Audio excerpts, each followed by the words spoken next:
కుటుంబంలో జరుగుతున్న వివాదంతో మోహన్ బాబు ఆవేశపడి మీడియాపై దాడి చేయటం, తన కుమార్తె కోసం ఇంటికి వచ్చిన మంచు మనోజ్ దంపతులపైన దాడి చేయటంతో ఆయనను పోలీసులు ఎప్పుడైనా అరెస్ట్ చేసే అవకాశాలు కనిపిస్తున్నాయి. మోహన్ బాబుపై హత్యాయత్నం కేసు పెట్టాలని జర్నలిస్టు సంఘాలు డిమాండ్ చేస్తున్నాయి. మరోవైపు మోహన్ బాబు మీడియా ప్రతినిధి వద్ద మైకు లాక్కుని చేసిన దాడిలో ఇద్దరికి గాయాలయ్యాయి. వారిద్దరికి తల, చెవి దగ్గర తీవ్ర గాయాలు కావడంతో వారిని ఆసుపత్రికి తరలించారు. వారిద్దరూ మోహన్ బాబు తమను చంపేందుకు ప్రయత్నించారని పోలీసులకు వాంగ్మూలం ఇచ్చినట్లుగా తెలుస్తుంది. మోహన్ బాబు తమ ప్రాణానికి గండం ఉందని పోలీసులకు ఫిర్యాదు చేశారు. కానీ ఆయన తీరు చూస్తే ఆయన వల్లనే ఇతరులకు ప్రమాదం పొంచి ఉందని సులువుగా అర్థమైపోతుందని అంచనా వేస్తున్నారు.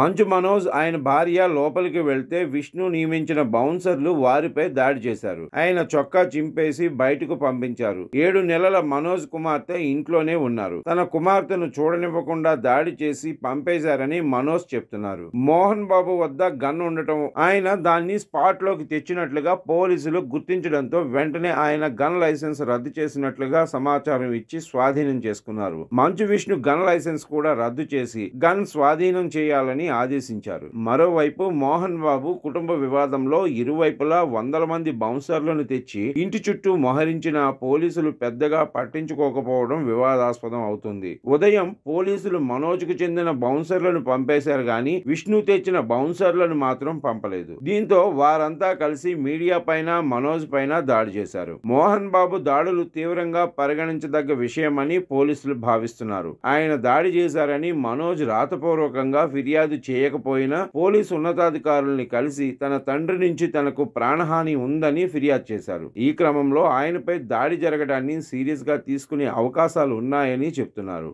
మోహన్ బాబుపై పలు కేసులు నమోదయ్యే అవకాశాలు కూడా ఉన్నాయి.